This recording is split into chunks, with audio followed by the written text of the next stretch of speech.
para que abram as Bíblias. E a palavra de Deus para a nossa reflexão hoje, encontrá-la-emos em dois livros, dois textos. Primeiro, no Antigo Testamento, segundo Reis, capítulo 6, versículos 6 a 7. Primeira leitura, segundo Reis, segundo livro de Reis, capítulo 6, versículo 6 a 7. E a segunda leitura no Novo Testamento, São Mateus, capítulo 10. E vamos ler apenas a parte B do versículo 8. São Mateus, capítulo 10, versículo 8b. Assim diz o texto, segundo Reis 6, 6 a 7. Perguntou o homem de Deus: onde caiu? E ele lhe mostrou o lugar. Então Eliseu cortou um pau e o lançou ali, e fez flutuar o ferro. E disse: tiram. E ele estendeu a mão e o tomou. São Mateus 10, 8b. De graça recebeste, de graça dai. De graça recebeste, de graça dai. Palavra do Senhor. Oremos. Soberano Deus, Pai de nosso Senhor Jesus Cristo, nosso Pai também, invocamos a vossa presença, Pai, Filho e Espírito Santo, nesses instantes, para que nos oriente, para que nos capacite, pois a tua palavra é lâmpada para os nossos pés e luz para o nosso caminho. Fala, Senhor, para mim. Fala para o teu povo. Em nome de Jesus. Amém. Amém.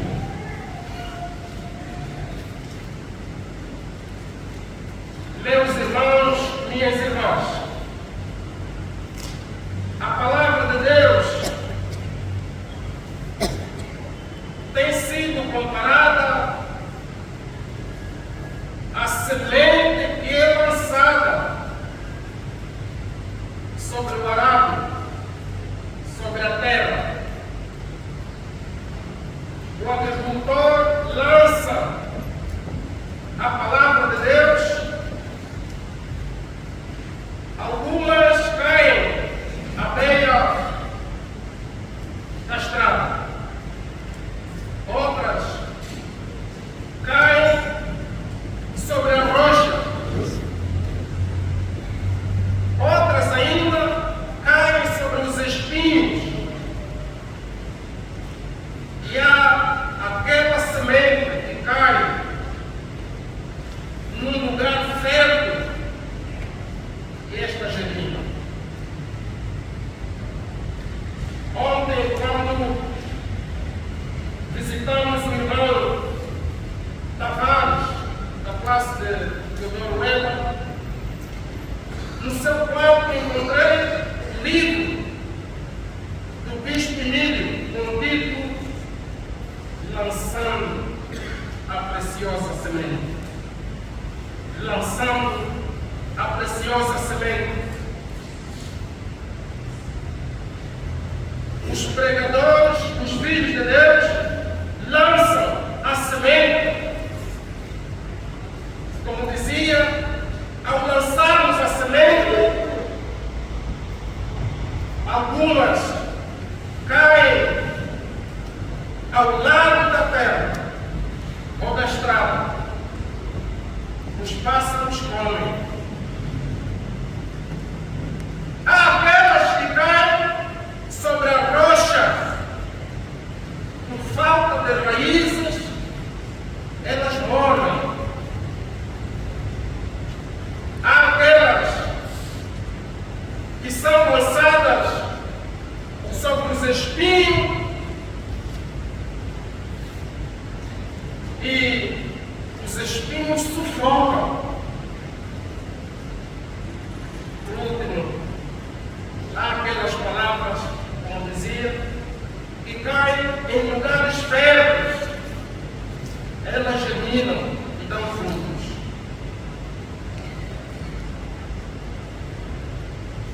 O assunto do nosso sermão é onde caiu. Onde caiu é o assunto do nosso sermão. E o tema, com a sua devida correção, tudo que Deus dá deve ser levado com temor. Tudo que Deus dá deve ser levado com temor. Deus dá-nos tudo em nossas vidas. Deus dá, sobretudo, filhos a casais. E a triste notícia que nós ouvimos durante a semana que terminou ontem, 3 mulheres no ano mataram seus filhos. E uma delas, meus irmãos, minhas irmãs, foi a que mais me emocionou. Essa mãe entendeu que sua filha impedia para estar com o namorado e colocou-la num saco preto e jogou numa lagoa. Tudo que Deus dá deve ser levado com temor. Eu gostaria de ser gêmeo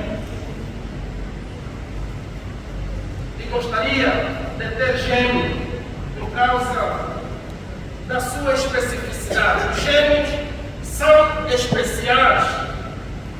Quem é gêmeo, por favor, levanta os braços. Amém.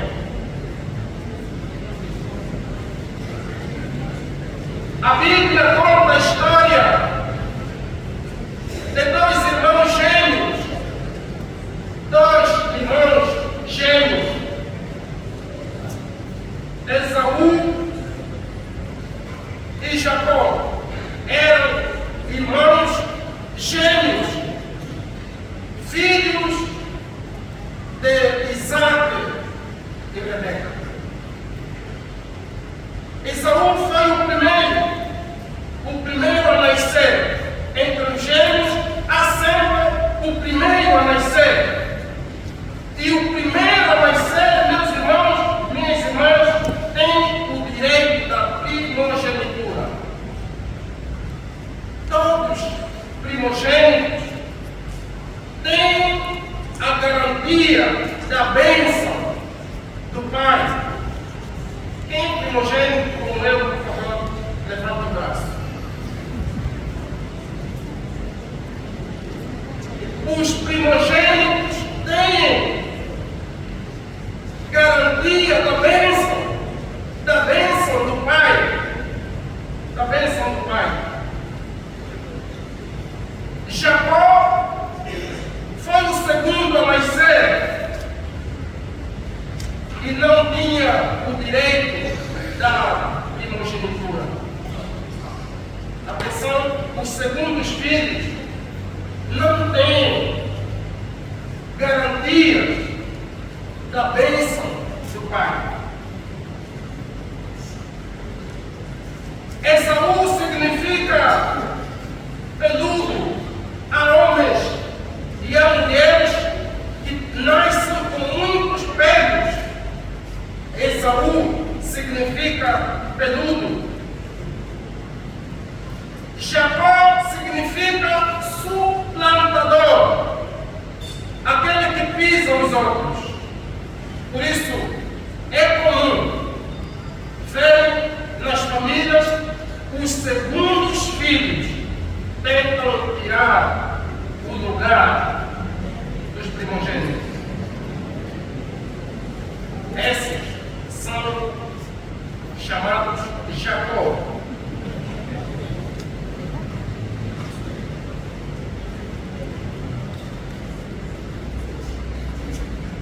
Esaú era especialista em caça, era caçador por natureza. Ele não ia à caça sem trazer nada. Jacó era um homem dado aos trabalhos domésticos. Por isso, não tenham dúvidas. Jacó fazia o melhor guisado do seu tempo. Daí, não tenham dúvidas que os melhores cozinheiros são homens.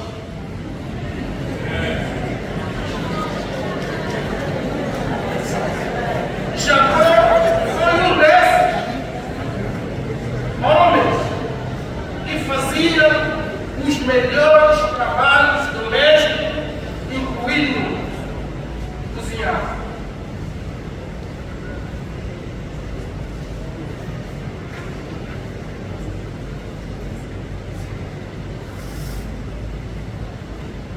Jacó era o filho preferido de Rebeca. Atenção, podem ser 100 filhos. Ninguém vos engana que um pai ama todos e uma mãe ama todos. Há sempre uma preferência. Jacó era o filho preferido de Rebeca. Atenção, se fores filho preferido de sua mãe, não do pai, de sua mãe, podes crer que a bênção não é uma garantia. A bênção de uma mãe é uma certeza. A bênção de uma mãe é uma certeza e não uma garantia, como Esaú tinha a bênção da primogenitura como uma garantia. Quem lê o texto pode testemunhar que era apenas uma garantia, mas Esaú não ficou com a bênção de seu pai. Foi Jacó que recebeu a bênção de sua mãe.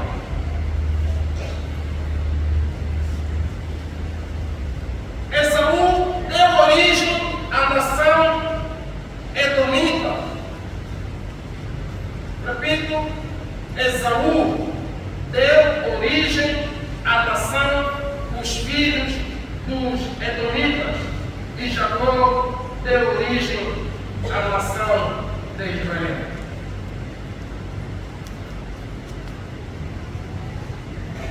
Tudo que Deus dá deve ser levado com temor.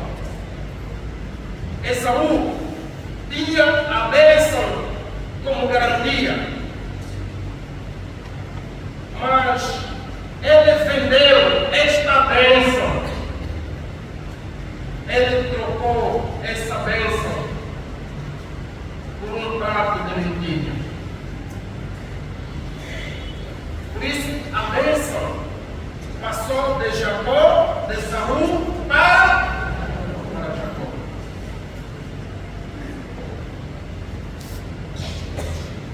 Jacó perdeu a bênção porque não era o filho amado, o filho preferido de sua mãe, o filho preferido de Rebeca. Por isso eu disse que todos que são amados e amadas por sua mãe têm a bênção, não com garantia, mas com uma certeza. Com uma certeza. O texto que nós lemos em 2 Reis descreve uma preocupação e entrega dos filhos dos profetas na construção de um lugar maior, um lugar necessário para acolher os filhos de Deus. Um lugar condigno. Por isso, Deus deve ser adorado num lugar condigno. E os filhos dos profetas, como diz o texto de 2 Reis, preocuparam-se em construir um novo lugar. Dar corpo a um novo lugar. O profeta, meus irmãos, minhas irmãs, é aquele que tira de Deus e leva para o povo. E o sacerdote é aquele que tira as preocupações do seu povo e leva a Deus. Essa é a diferença que existe entre profeta e sacerdote. Então, eram filhos de sacerdotes, ou seja, de profetas, que decidiram construir um novo templo. No meio da construção, segundo o texto, um homem, talvez por irresponsabilidade, fez cair na água um instrumento que dava força ao trabalho. Fez cair um instrumento que dava força ao trabalho. Foi o ferro do machado que caiu. O ferro do machado que caiu na água. O ferro do machado que caiu na água. No segundo texto, João 8, João 10, 8b,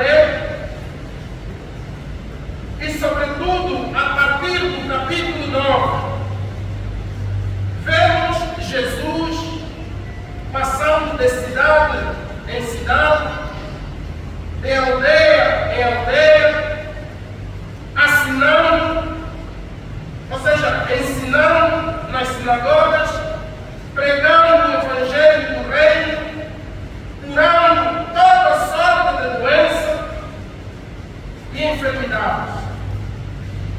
A atenção de Jesus nesse texto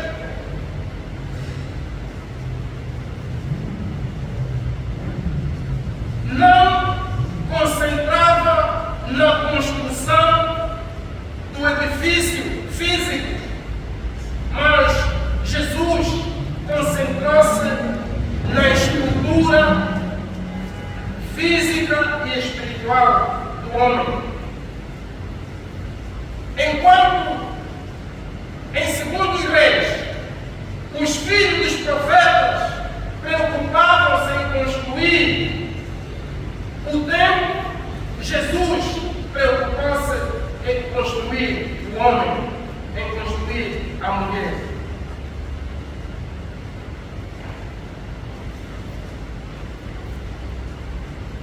Jesus não só curou os coxos, os cegos. Jesus preocupou-se em levar no vale das necessidades aquilo que o homem e a mulher mais precisavam. Por causa das suas boas ações, meus irmãos, minhas irmãs, Jesus não só conquistou adeptos, Jesus também atrair opositores. Por isso, é normal, é natural que um cristão possa ter do seu lado ou opositores ou adeptos. Aos opositores, que eram exatamente escribas e fariseus, Jesus respondeu: primeiro perguntou, por que pensais mal em vossos corações? Foi essa a primeira pergunta que Jesus fez aos fariseus. Por que pensais mal em vossos corações? Por que maquinamos o mal em nossos corações? E a resposta de Jesus foi para os escribas e os fariseus: eu não vim para os sãos, mas para os enfermos.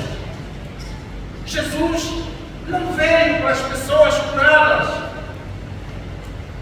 Jesus veio para aqueles que precisam de cura, para aqueles que precisam de cura. Jesus não veio chamar os justos, porque se todos nós fôssemos justos, não teríamos necessidade de estarmos aqui no templo. Se nós fôssemos homens e mulheres totalmente curados das várias enfermidades físicas e espirituais, não teríamos necessidade de estarmos na casa de Deus. Jesus não veio chamar os justos, mas os pecadores. Os pecadores. Aos adeptos, Jesus percebeu que não basta termos seguidores, não basta termos seguidores, mas precisamos ter servidores em vez de seguidores. Servidores que se doam na obra, porque a seara é grande, mas os ceifeiros são poucos. E esses poucos servidores devem se doar. E ao doarem-se, não para se servir, mas para servir o povo de Deus. Para servir o povo de Deus. Jesus, quando enviou os poucos, os 12 discípulos, eram poucos. Mas no dia a dia nós dissemos que o pouco com Deus é pouco com Deus é muito.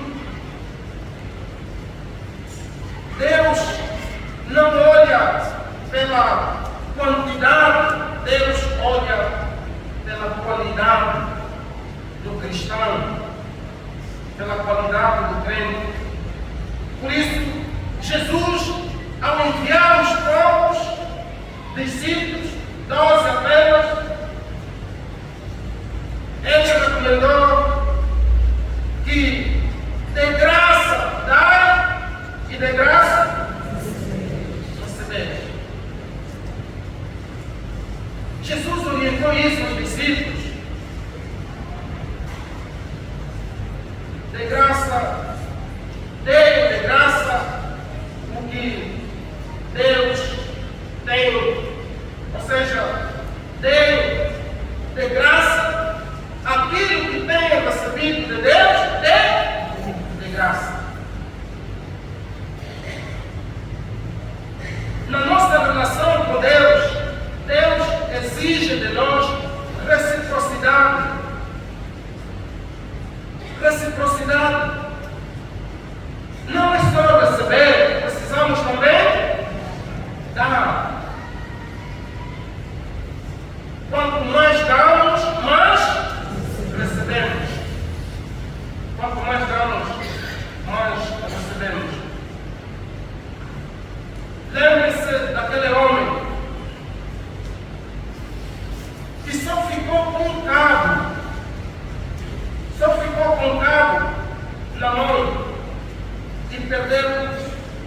ferro que dava força no seu trabalho. Muitas vezes, meus irmãos, minhas irmãs, mantemos a aparência. Fizemos da igreja um lugar de rotina.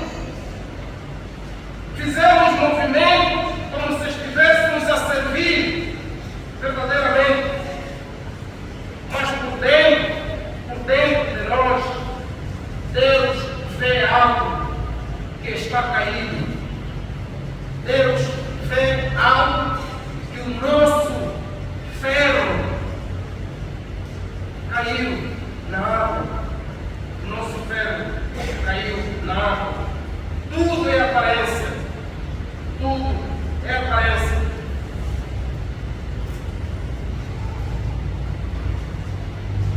Muitos de nós estamos aqui apenas com o cabo.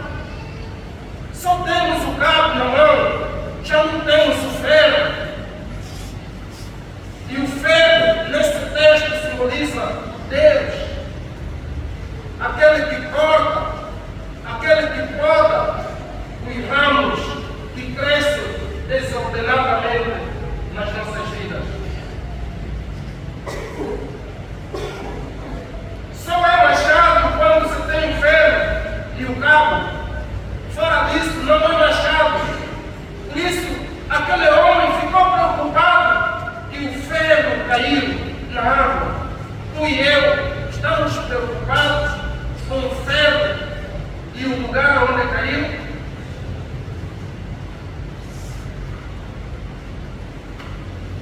Tudo que temos e tudo que somos não é nosso.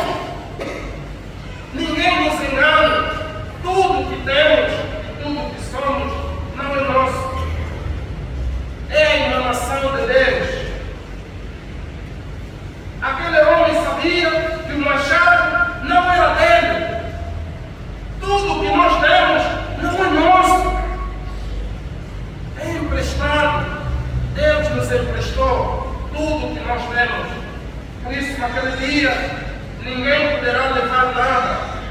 Ninguém poderá levar nada. Tudo que temos nos foi emprestado por Deus. A força não é nossa. O chamado que temos não é nosso. A direção que nós seguimos muitas vezes não é nossa. Por isso, tudo que Deus nos dá, precisamos levar com temor. Eliseu perguntou: onde caiu? Onde caiu o ferro? Onde caiu o ferro? E hoje a pergunta não é para Eliseu, não é para os contemporâneos daquele homem. A pergunta hoje é feita para mim e para ti também. Onde perdeste o temor? O temor a Deus. Onde o dar se tornou obrigação? O dar não é uma obrigação. E a pergunta: onde o dar se tornou uma obrigação? Onde começaste a bater com o cabo vazio? Onde começaste a bater com o cabo vazio? Cabo sem ferro.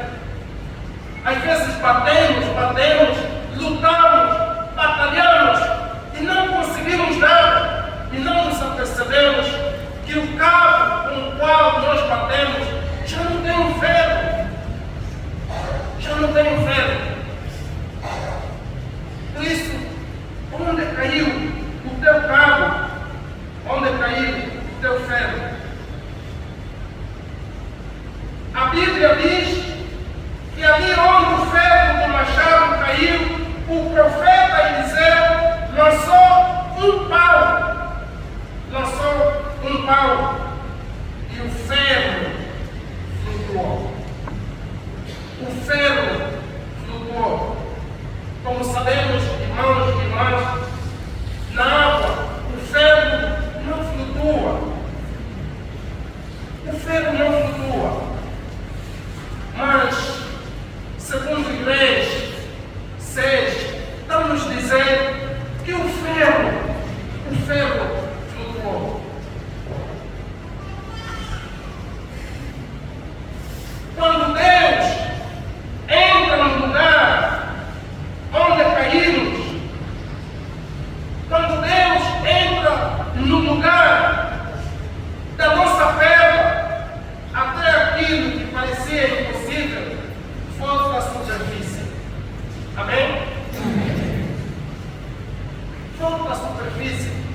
dia nós fizemos cair?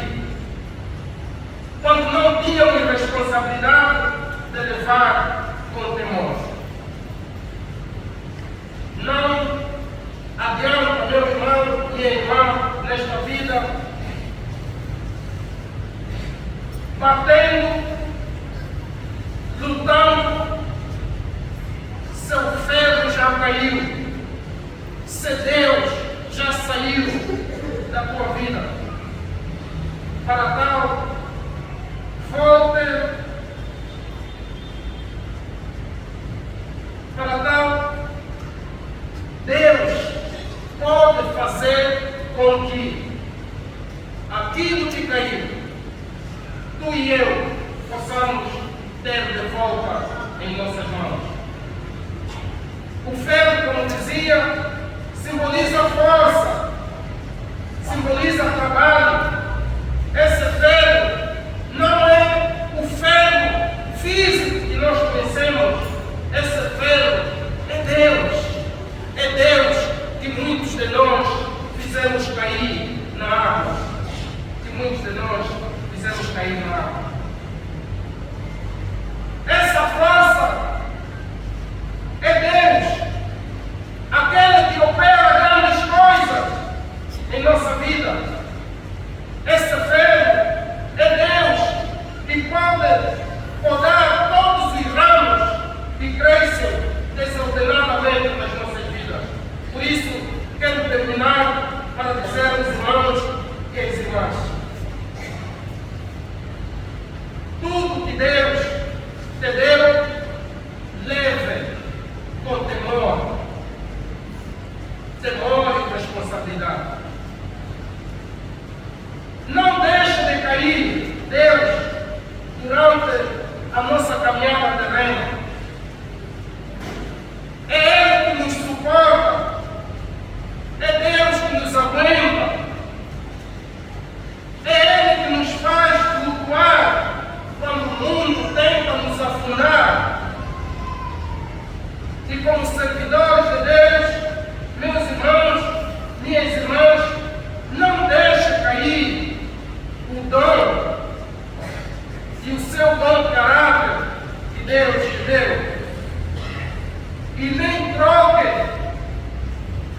por um prato de lentilha, como Esaú decidiu trocar a sua bênção, que era garantia, mas deixou de ser uma garantia e passou a ser uma maldição. O problema de muitos de nós, não queremos dar e só queremos. Que Deus se digne abençoar essas palavras em nossos corações. Amém? Amém.